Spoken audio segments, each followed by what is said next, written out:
Hi everyone, it's Ken Mason from Whispering Souls. I'm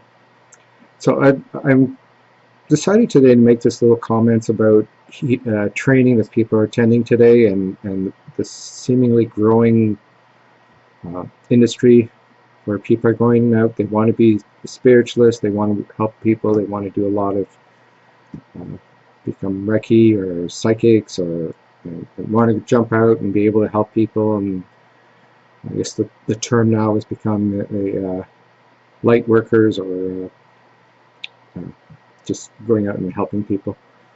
So the whole idea, and I'm sorry if I seem to be a little bit scrambled, because as some of you probably know or don't know, I had a stroke a year ago, so I'm still kind of recovering from it, and sometimes my words come a little strange, or I repeat things, and I apologize. It's just the mind not communicating well with the mouth. So a lot of these teaching that's coming out, my main concern is not necessarily the actual training that's coming out, but the people who are actually training.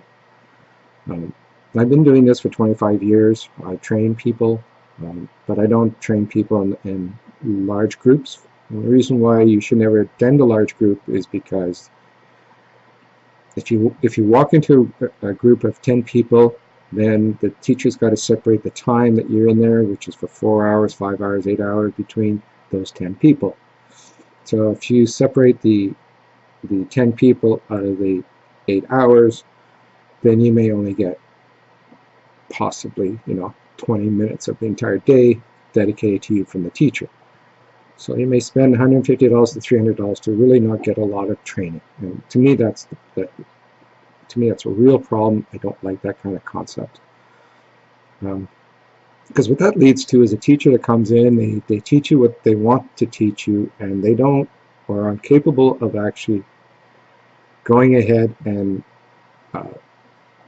pushing you or bring you to the point where you can walk out of the room and be confident enough to be able to go out and do stuff.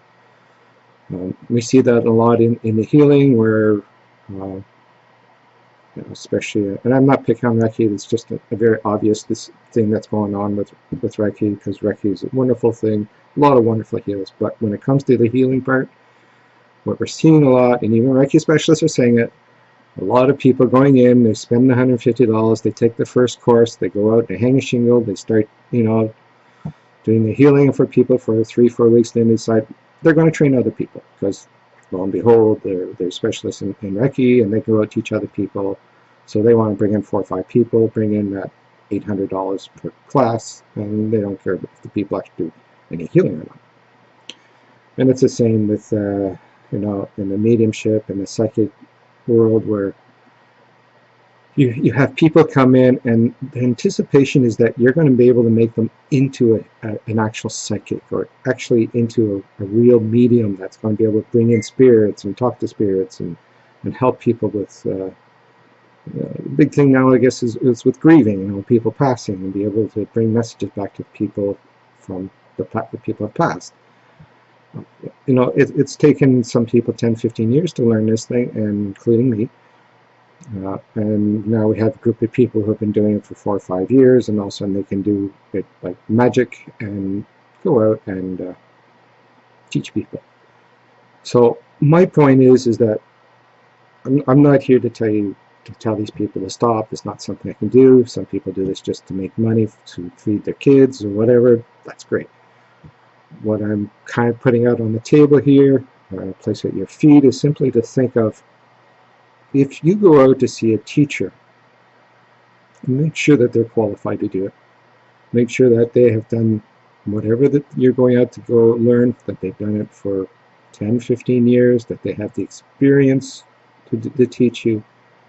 It doesn't matter what you're going out to learn, whether it be Reiki, spiritual,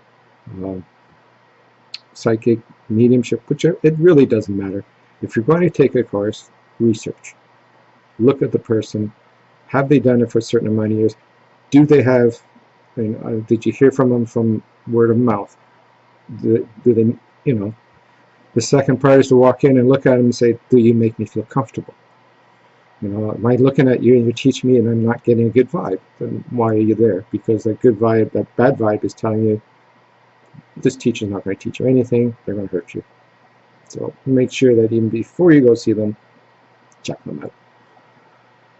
So, and a lot of things is, again, make sure that the people are just not scam artists. There is an awful lot of scam artists out there that are going to teach you pretty much crap.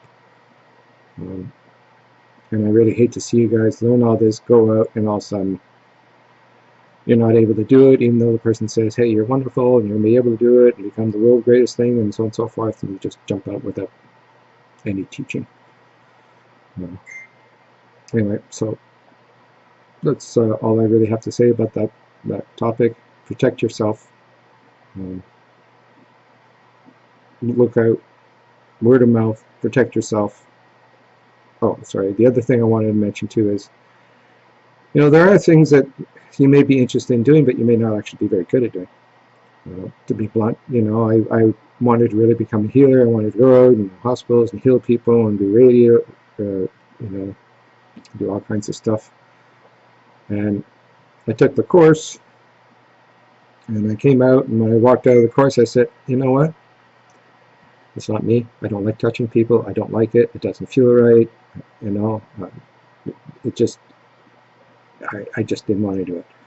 So my suggestion is if you think this is something you want to do, and before you go and spend the money to take the course, go online or go visit somebody that you know that does it and say, can you give me a quick intro? Can you show me how it works? I may want to become this, but I don't want to spend the money. I just want to know what is involved. For psychics and mediums, there's online locations where you can actually log in and do readings for people online. You can do that to test your own abilities. Are you good?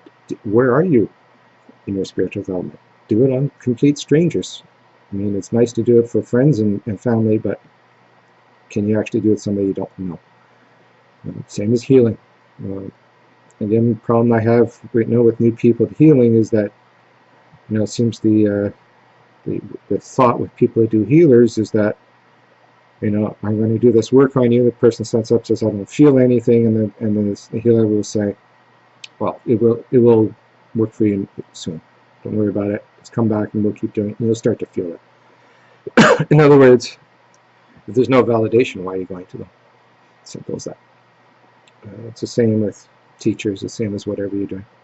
So anyway, I'll let it go at this point in time, so talk to you later. Hope to see you again. Bye.